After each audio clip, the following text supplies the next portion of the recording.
నిన్నటి రోజున తిరుమలలో జరిగి ఆ దుర్ఘటనలో 6 మంది చనిపోవడం, కొద్దిమంది గాయాలు పాల్గొనడం నిజం కూడా చాలా అత్యంత దురదృష్టకరం, బాధాకరం కూడా.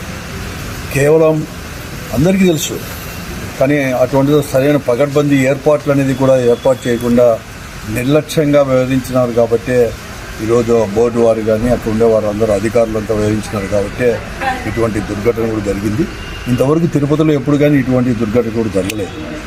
అందుకోసమే వారందరినీ కూడా, ఈ భక్తులందరూ కూడా ఎక్కడెక్కడి వారు దూరపు వారు అంతా కూడా కర్ణాటక వారు కావచ్చు, ఇతర రాష్ట్రాల వారు, రాష్ట్ర వారు వచ్చేసి వాళ్ళు కూడా చనిపోవడం జరిగి వారందరినీ కూడా ఆదుకోవాల్సిన అవసరం కూడా ఈరోజు ప్రభుత్వం పైన కూడా ఉంది అని చెప్పేసి కూడా నేను ప్రత్యేకంగా కూడా మనం చేస్తున్నాను. అందుకోసమే ప్రభుత్వం వెంటనే కూడా స్పందించి కేవలం మాటలకు మాత్రమే పరిమితం కాకుండా పెద్ద ఎత్తున కూడా ఇవన్నీ కూడా ప్రకటించాలని చెప్పేసి కూడా మేమంతా కూడా డిమాండ్ కూడా చేస్తున్నాం.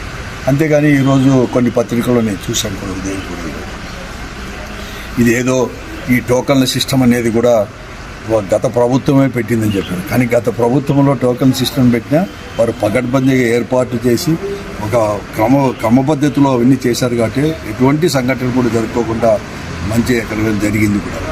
ఈరోజు అటువంటిది అనేది కూడా చర్యలు తీసుకున్న దాంట్లో పూర్తిగా కూడా వైఫల్యం చెందారు, నిర్లక్ష్యం వహించినారు కాబట్టి ఇటువంటి దుర్ఘటన జరిగినాయని చెప్పేసి గమనించాల్సిన అవసరం కూడా ఉంది. ముఖ్యంగా టీటీడీ బోర్డు కానీ అధికారులు, ప్రభుత్వం కూడా ఈరోజు నేను చెప్తా ఉన్నాను, ఏదైనా మంచి జరిగితే వారే చేసినట్లుగా, తర్వాత ఏదైనా కానీ సరిగా లేకపోతే గత ప్రభుత్వంపై నిందలేసేది దాదాపు 7 నెలల నుంచి కూడా ఈ కూటమి ప్రభుత్వం వచ్చినప్పటి నుంచి ఇవన్నీ కూడా ప్రతి ఒక్క విషయంలో కూడా చేస్తున్నాను. అటువంటిదే ఈరోజు ఈ టీటీడీలో నిన్న జరిగిన తిరుమలలో జరిగిన దానిపైన కూడా ఈరోజు కూడా చెప్తున్నారు. ఈరోజు నిన్న ప్రధానమంత్రి గారు కూడా విశాఖపట్నం గారు కూడా రావడం జరిగింది. ఈరోజు ముఖ్యమంత్రి గారు కావచ్చు, ఉప ముఖ్యమంత్రి గారు కానీ, ప్రధానమంత్రి కానీ నిన్న ఇవన్నీ కూడా ఏదైతే ప్రారంభించారో లేకపోతే శంకుస్థాపన చేశారో అవన్నీ ఎవరి, అది జగన్మోహన్ రెడ్డి గారు ముఖ్యమంత్రిగా ఉన్నప్పుడు చేసినట్టు కదా.